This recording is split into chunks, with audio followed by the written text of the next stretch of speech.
Hello भाई, स्वागत है आपका आज की नई वीडियो में। आज हम बात करने वाले हैं बीएससी सेकंड ईयर के फोर्थ सेमेस्टर की केमिस्ट्री की quantum mechanism and analytic techniques के बारे में। जो केमिस्ट्री केमिस्ट्री की वीडियो है और इसमें वॉरियर बैच की सेकंड वीडियो है। हुक्स लॉ के बारे में हम बात करने वाले हैं, तो चलिए शुरू करते हैं। हुक्स लॉ और सिलेक्शन लॉ दोनों के बारे में हम बात करेंगे। हुक्स लॉ में देखिए, पहले थ्योरी पढ़ते हैं, इसके बाद हम इसके बारे में बात करेंगे। इस नियम के लिए दो परमाणुओं के बीच में ये बंध को स्प्रिंग के रूप में मान लेते हैं। इन बंधों के लगभग प्रसार को, ये जो फ्रिक्वेंसी है, इसको हुक के नियम के द्वारा ज्ञात किया जा सकता है। दोनों परमाणुओं तथा इन्हें जोड़ने वाले बंध को सरल आवर्ती दोलक या सिंपल हार्मोनिक ऑक्सीलेटर के रूप में लिया जा सकता है। ठीक है। अब आपको ये जो फिगर दिख रहा होगा ऊपर, इसमें ये जो बीच की जो स्प्रिंग जैसी दिख रही होगी और इसके दोनों तरफ क्या लगे हुए हैं, परमाणु लगे हुए हैं। ठीक है। जो पैराग्राफ है वो ये कह रहा है कि दो परमाणु के बीच की जो, उसको स्प्रिंग की तरह मान सकते हैं, और दोनों जो परमाणु को बीचने वाले, जो जोड़ने वाले जो बंध है, इसको सरल आवर्ती दोलक के रूप में लिया जा सकता है। ठीक है। हुक के नियम के अनुसार परमाणु को अपने मूल अवस्था में बनाए रखने वाले बल परमाणुओं के मूल अवस्था से विस्थापन के समानुपाती होता है। तो जो बल लग रहा है वो इनको क्या करेगा, इनके विस्थापन को रोकेगा। आपको ये दूसरा वाला दिख रहा होगा, जो ये दूसरे वाले थोड़ी दूरी पे जो ये बन रहे हैं, ये क्या है, ये अगर स्प्रिंग थोड़ी ढीली होती है, अगर ये इनमें खिंचाव आता है, तो ये थोड़ी दूरी पे जाएंगे। ये वाले इनका विस्थापन है, इनका ही ये विस्थापन है। ये जो इनका ही ये विस्थापन है, जब ये थोड़ी दूरी पे जा रहे हैं स्प्रिंग से। स्प्रिंग क्या करती है, दो चीज़ों को एक तरफ जोड़ के रखने का काम करती है, खींच के रखने का। अगर उसमें खिंचाव आएगा तो कुछ चीज़ें क्या होगी, विस्थापित होंगी और थोड़ी थोड़ी दूरी पे जाएंगी। तो वही इसमें दूरियां आ गई हैं, और इनको दूर न जाने के लिए क्या लगेगा, एक फोर्स लगेगा। ठीक है। वो फोर्स क्या होगा, इसके विस्थापन के समानुपाती होगा। ठीक है। इसका फिर आगे वाला देखते हैं। जहाँ ये जो एफ है, ये आपका जो है नियतांक है। तो बल नियतांक जो होता है वो एफ ही तो होता है। एक्स एक्स जो है वो विस्थापन है। स्प्रिंग अर्थात बंध के रासायनिक कंपन आवर्ती जो न्यू है, इसको परमाणुओं के द्रव्यमान तथा स्प्रिंग के बल के नियतांक के नियम नियम प्रकार से संबंधित है। देखिए, जो आप हुक्का लॉ अगर आप गूगल वगैरह पे सर्च करेंगे या छोटी क्लास में देखेंगे, तो हुक्का लॉ सिर्फ यहाँ पे ख़त्म हो जाता है। आपको इतना ही देखने को मिलेगा कहीं भी। पर इसमें जो क्या कर रहे हैं, ये आगे जोड़ रहे हैं कि वो जो है आवर्त फिर न्यू से किस प्रकार संबंधित है। ठीक है। फिर इसको आपको रट्टा ही मारना पड़ेगा कि न्यू बराबर होता है आई अपॉन 2 पाई सी, और अंडर रूट में होगा आपका के अपॉन म्यू, और इनके बारे में आपको लिखना होगा। ठीक है। सी जो है प्रकाश की चाल है।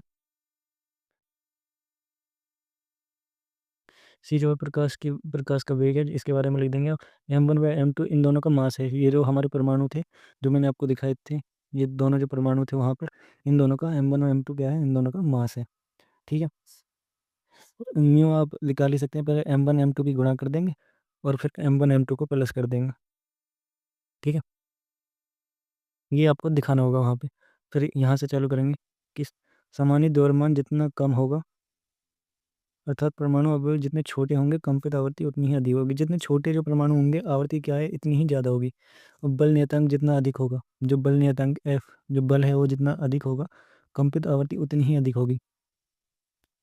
अर्थात प्रसार आवृत्ति बंद क्रम के साथ साथ बढ़ती है। देखिए, आपको क्या करना है, सबसे पहले आपको, मैं आपको लिखने का तरीका बता देता हूँ।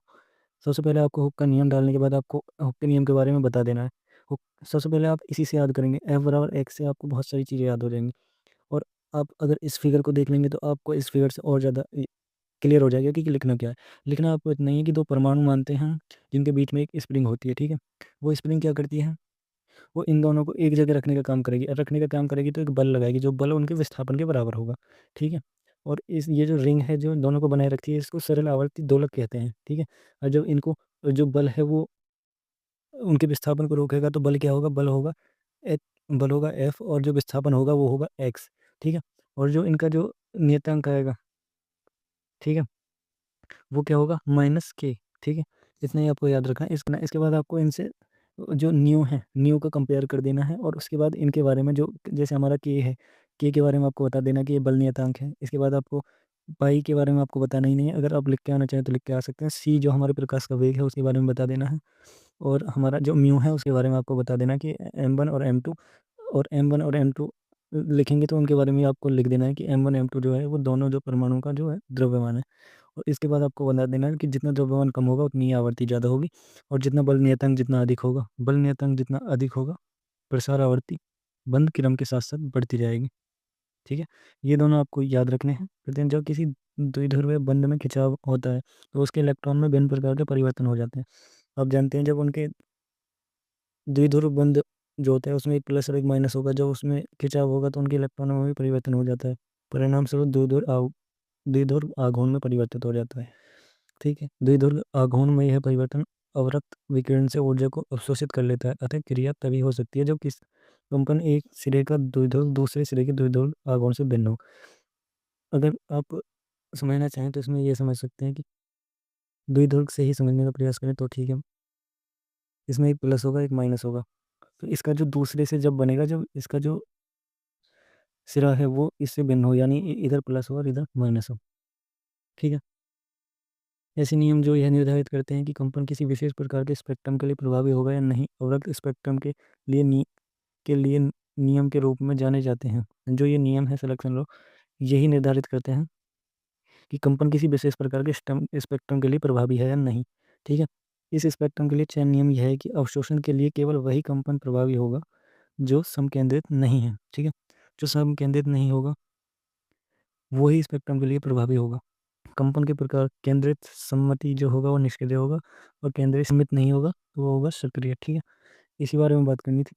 और इसको आप जो जितना ट्रिक से याद करने की कोशिश करेंगे उतना ही सही है, क्योंकि एग्जाम में जो आप रट्टा वाली चीज़ें होती हैं वो याद नहीं रहती।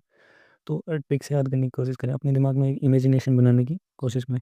ठीक है, तो मिलते हैं नेक्स्ट वीडियो में, तब तक के लिए good bye, thank you, thanks for watching.